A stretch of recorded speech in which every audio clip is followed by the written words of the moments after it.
Alright guys, BLM here. We're back with a new video. In this video we'll be going over every English language international season of Survivor and talk about who I would have voted for at each of their final tribal councils. Now I rank my winners by the level of dominance they displayed throughout the entire game, and who I would vote for is essentially who I would put higher on my winner rankings. Obviously, just because I would not vote for someone who ended up winning, doesn't mean that I don't think that they deserve to win. Obviously, if someone got the votes, they deserve to win. I'm just saying that based on the information I've seen, that this is the way that I would have went. And obviously I wasn't there, so obviously if I was, my opinion could change. But this is just an exercise to see how my vote would land based on my philosophy on the game. So I am recording this before the 2019 season of International Survivor. So this will go through every single season of Survivor UK, South Africa, New Zealand, and Australian Survivor that came out from 2018 or before. I'll also not talk about Survivor Africa Panama, as that's the only season that's not available online and I just haven't been able to watch it. So obviously there will be spoilers for these seasons. I'll be talking about the final tribal councils of all these seasons. So if you don't want to get spoiled, don't watch this, but I will provide timestamps in the description in case you want to hear me talk about specific seasons. So we're going to go through every season in chronological order, and we have a lot to go through, so let's get started. So we're starting it off with Survivor UK, Pulau, Tiga, Season 1 of Survivor UK, and we got here Charlotte versus Jackie. Now this final two is pretty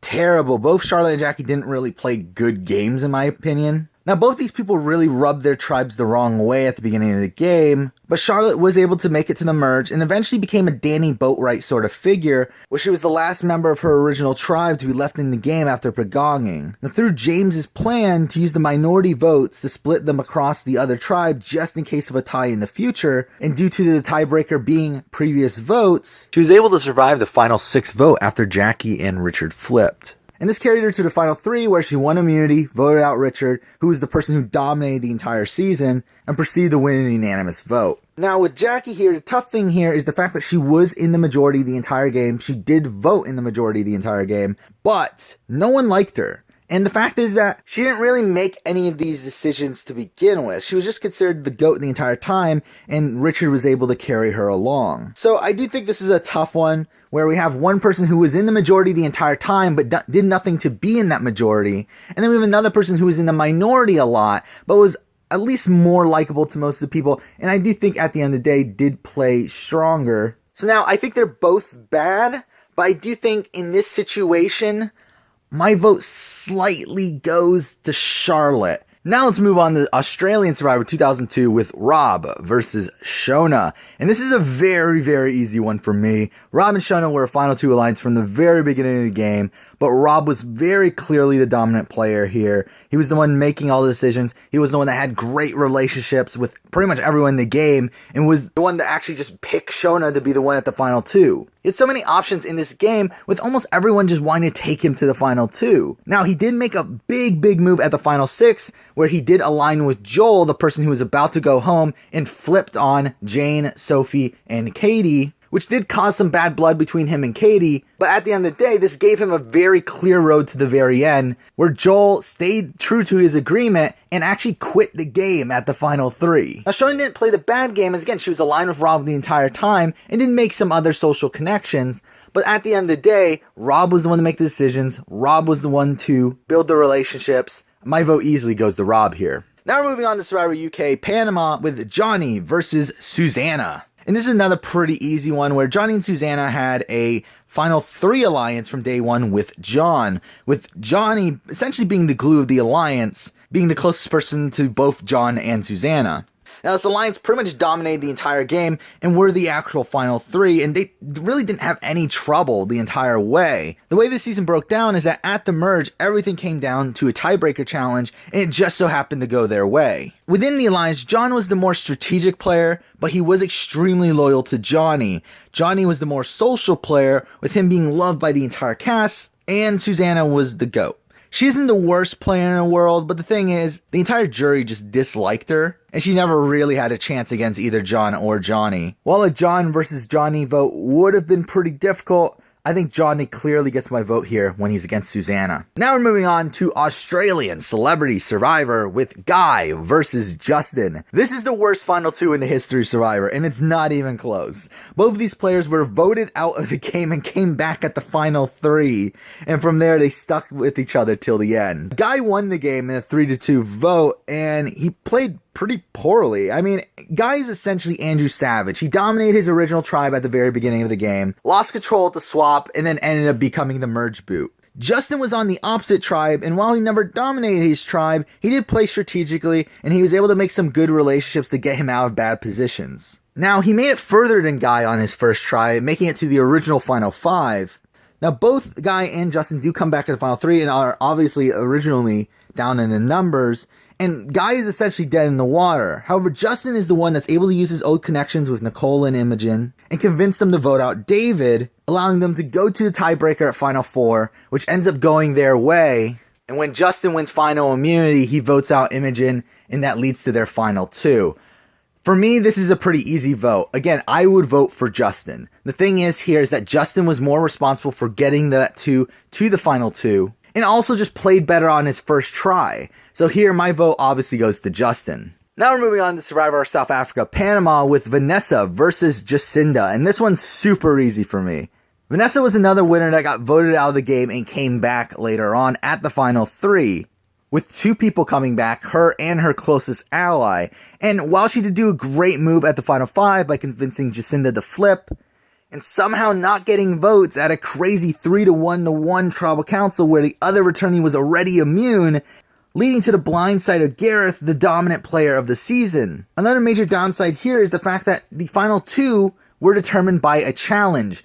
Vanessa won part 1 of the challenge, she went to the final, Jacinda won part 2 and got to the final as well. Now, Jacinda was never voted out. She was in the majority for most of the game, but like I said earlier, at the final 5, Vanessa does convince her to flip against Gareth, who was dominating the entire game, after Vanessa tells her that Gareth was okay with her being voted out. Again, this is simple though. Again, excluding all that, again, Vanessa got voted out, Jacinda didn't. Jacinda gets my vote. Now we're moving on to Survivor South Africa, Malaysia, and this is another pretty easy one for me. We got Lorette versus Grant. Now, Lorette won the season in a 3-2 vote, but she's someone who rarely looked at the game in a strategic way, making a lot of emotional decisions. But she was someone who was respected by a lot of the players, mostly due to her background. Grant was a pretty dominant player the entire season, completely controlling the majority tribe during the pre-merge. And while he was a pretty big target coming into the merge, his tribe was able to get the numbers after a tiebreaker, and they ran the game until the final 5, where Lorette and Manla did flip to get rid of Grant's closest ally in Angie, but again, that was mostly due to personal reasons. And now Grant did get lucky by the fact that the final 4 again was determined by a challenge where Manla goes home, who was Lorette's closest ally, but at that point, Lorette has final immunity and gets to pick who she wants to go to the final 2 with, and she does pick Grant. Now, Grant loses by 1 vote, and this always baffled me, as Grant actually gets 2 votes from people who he was never close with, but somehow loses the vote of Angie, his closest alliance member throughout the entire game, for her to vote for Lorette, who is someone she hated the entire game. So for me, Grant dominated the entire season. Lorette rarely played strategically. My vote here goes to Grant. Now we're moving on to Survivor South Africa, Santa Carolina, and we got Gigi versus Ashley. This is a very easy one, but Gigi did play a pretty good game. The thing is that she played a mostly social game and was likable to most of the cast, but she did never make any real moves by herself. So now let's talk about Ashley, who is looked at as one of the best international players ever. She was shown to be the decision maker in the majority alliance on her tribe in the pre-merge, and that continued through the first few votes of the merge as well. Now, along the way, she was able to make an alliance with Gigi and Sade from the other tribe, and use them to manipulate the votes. Again, tiebreaker here was previous votes, so she took advantage of that, and at the final 6, she was able to use that to eliminate one of her allies without getting blood on her hands.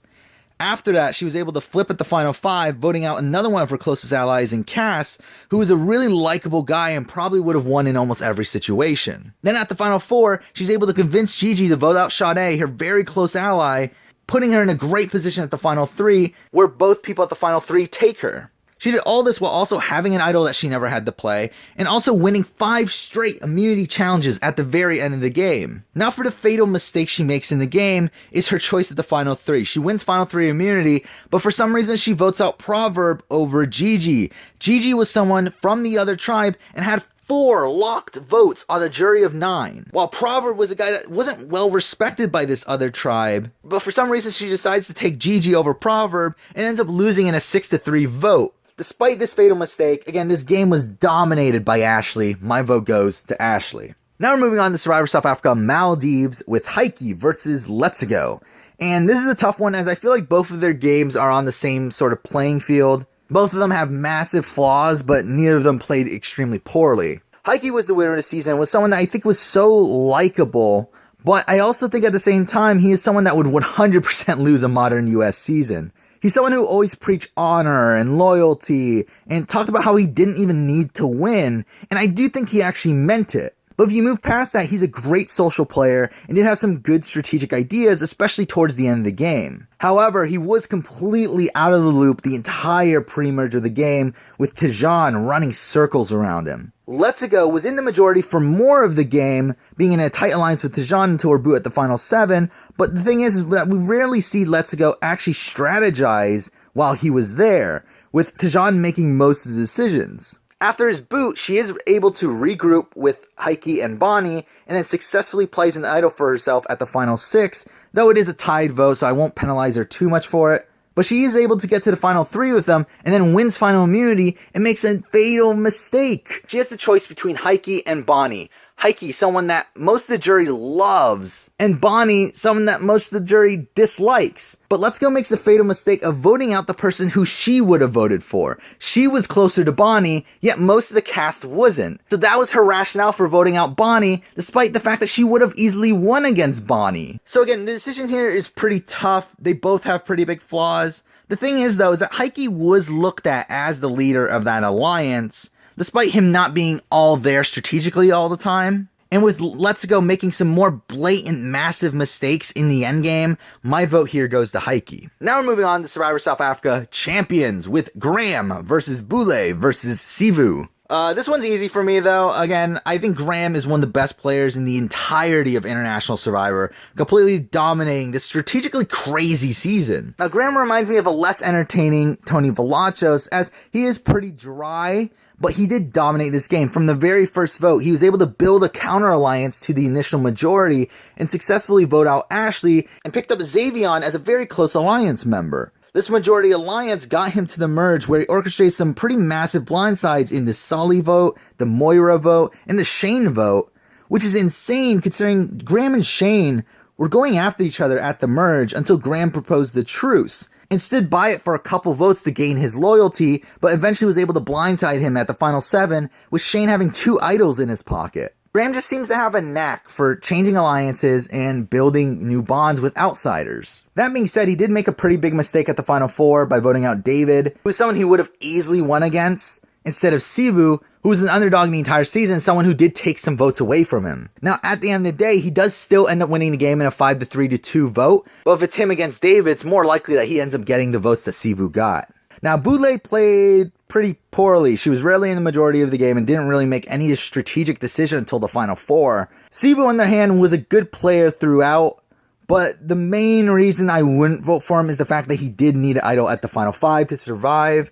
And that was an idol that should have been void. In the rules for US Survivor, that idol would not be able to be played, as it was actually Shane's idol that he left that camp after he was blindsided. So while Sivu was a perfect underdog, I feel like when you got a player as dominant as Graham, I've got to vote for Graham. Now we're moving on to Australian Survivor 2016 with Christy versus Lee. And this is another pretty easy one for me. Again, I would 100% go for Lee. Lee was in the majority alliance for the entire game. It was never in danger despite being a massive physical threat and having some good relationships with people like Sam and Elle. Now obviously the jury hated that he preached honor and loyalty. Well, if you look beyond that, I do think he played a pretty average game.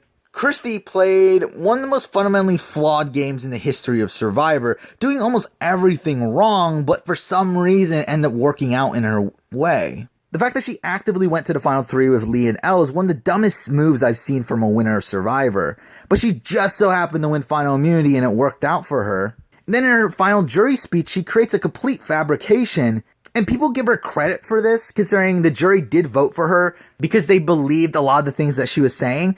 But I feel like this jury was just looking for a reason not to vote for Lee, and I really think this just shows her level of delusion, as I truly believe that she thinks she actually did these things that she said. Now, I do think Elle played a better game than both of these options, but easily here, my vote goes to Lee over Christy. Now we're moving on to Survivor New Zealand, Nicaragua, with Avi versus Tom versus Barb. This is another pretty easy one for me. Avi played one of the best social games I have ever seen, where he literally had people like Barb and Shay giving up their games for him, and was just so universally loved by the entire cast.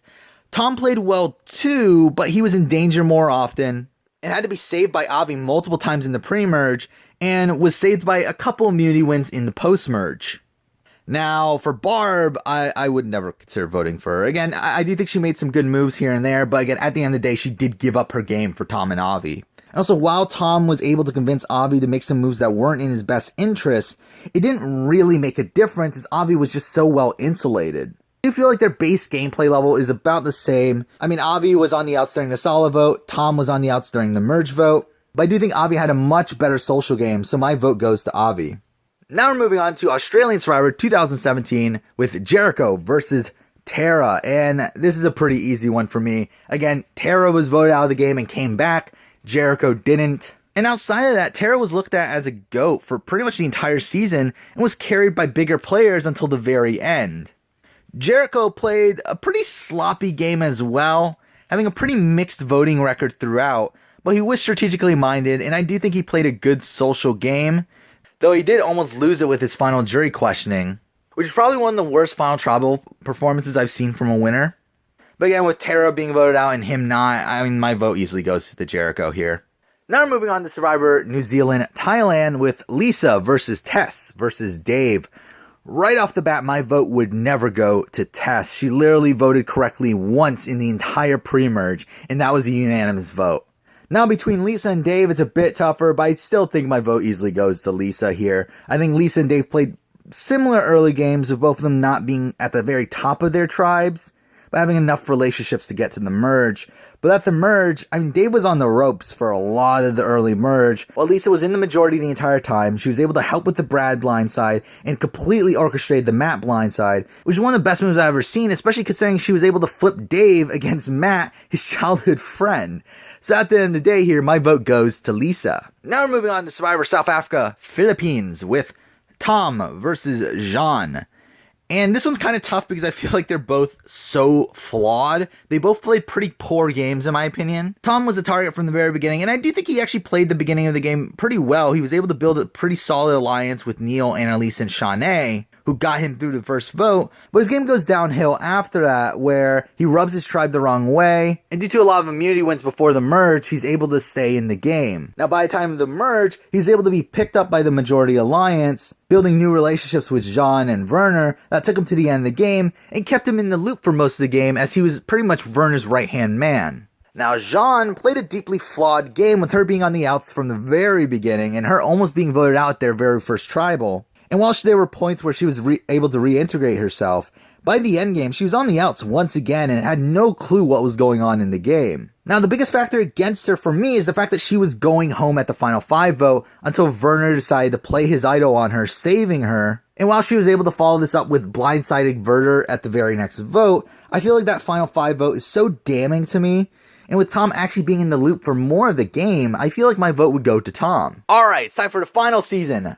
Australian Survivor Champions versus Contenders. We got Shane versus Sharn. And this one is tough as well, as I feel like Shane was completely on the outs for most of the pre-merge, but by the post-merge, she had a good alliance that she stayed loyal to and didn't really make any massive mistakes and didn't need advantages to get to the end. Then we got Sharn, on the other hand, who I do think played a more dominant game in the pre-merge, being a major force on her tribe, and continued that into the early merge, being a close ally to Matt and having good relationships with people like Steve and Benji. But from the final 9 on, she made some pretty massive mistakes. The entire final 9 tribal was a complete mess, where she should have told Matt the plan and completely embarrassed herself with everything involving the idol that round. And then you follow that up with her needing an idol at the final 6. And then she takes Shane over Brian, where she would have had a much easier road against Brian. And then she completely stumbles her way through final tribal, losing multiple votes, despite most people coming into that final tribal leaning towards voting for Sharn. Now, while I do enjoy Sharn's style of gameplay much more than Shane's, I feel like the bevy of flaws here make me have to vote for Shane. So there you go, that is every English language international season of Survivor, and who I would have voted for at their final tribal councils. I did already do a video similar to this for Survivor US, but in the future I would like to do one for Big Brother and also Big Brother Canada. I will probably be doing reviews for any future international seasons and give similar opinions to these in those respective videos. So yeah, that is everything I want to talk about in this video. Thank you for watching.